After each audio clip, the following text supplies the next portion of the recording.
بونسوار ا توس جيسبر كو فوز الي بيان. اليوم جيت وجبت لكم لا ريسيت تاع مسكوتشو بالزروديه هو القرقاع.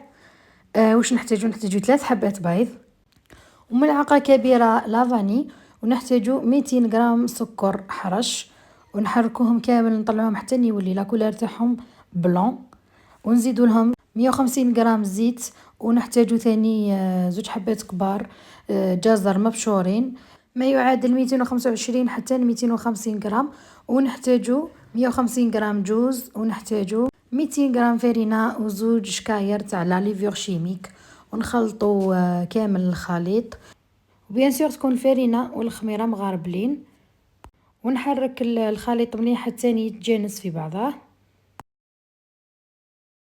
ونجيبو المول تاعنا راح نفرغو فيه الخليط. تحتاجو مولا كيك هذاك اللي جايين مستطيل، ولا مول تاع المسكوتشو، ولا اي مول يصلح فيه هذا الوصفه. ونجيبو زبده ندهنو المول تاعنا كامل، ومن بعد نرشو عليه الفرينه باش ما تصدقناش المسكوته تاعنا.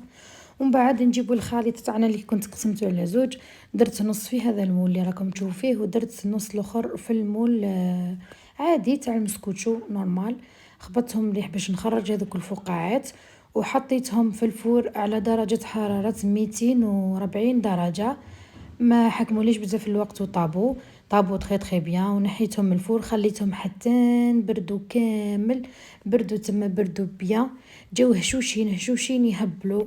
يعني وصفة سهلة وبنينة، ومن ثاني الجزر ما كمش راح تحسوا له كامل الجو. تما بالنسبة للأطفال اللي ما يحبوش الجزر، ولا كنتوا تعانيوا معاهم من هذا المشكل العويص، أنا مالغري راني كبيرة بصح ما نحبش الزرودية، كي درتها هكذا والله ما حسينا لها كامل، وجات خفيفة وبنينة وفغي بنينة. هنا نروحوا الكريمه اللي كنت درتها. واش درت فيها؟ درت فيها كريم فريش، زعما سيتي بريفي نديرو فرomاج ناتور، ما كانش متوفر، بون مالا رومبلاسيتو بلا كريم فريش. درت 60 سنتيلتر من لا كريم فريش، وزدت عليها 2 مغارف سكر كلاسي، وزدت لها 2 مغارف شونتي، وطلعتهم كامل حتى ولات هكذا كريم حكمه روحها شويه. قسمت المسكوتشو تاعنا على زوج، ودرت لا كريم الداخل، وعاود زدت لها الفوقاني نتاعها. فوالا هذه بالنسبه للمسكوته اللي كانت لافورم تاعها كيما المسكوتشو، ودرت لها لي غوزاس من الفوقه وشويه جوز، وهذا مكان.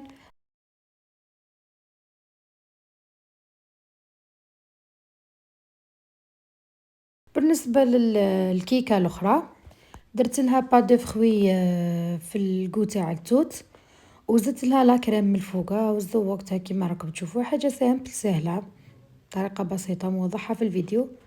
وزدت لها من الفوق خلاص ماشي كاكاو، درت لها قرفه مرحيه، وزدت لها شويه لا بات دو فخوي تاع التوت بالفوقه، ودرت لها الاعواد تاع القرفه ونجمه الارض بوغ لا ديكو. وهنا نكونوا لحقنا نهايه هذا الفيديو. نتمنى ان الوصفه نالت اعجابكم، ما تنساوش تجربوها، تشيري وتكومونتي وتابونيو في القناه باش يوصلكم كل جديد. لمزيد من الوصفات ما عليكم غير تدخلوا للقناه وتشوفوا كامل لي فيديو اللي راني حطيتهم، بالك تعجبكم رسيت ملي رسيت وتجربوها وتبعثوا لي نشوفها. ودمتم في رعايه الله وحفظه، والسلام عليكم ورحمه الله تعالى وبركاته.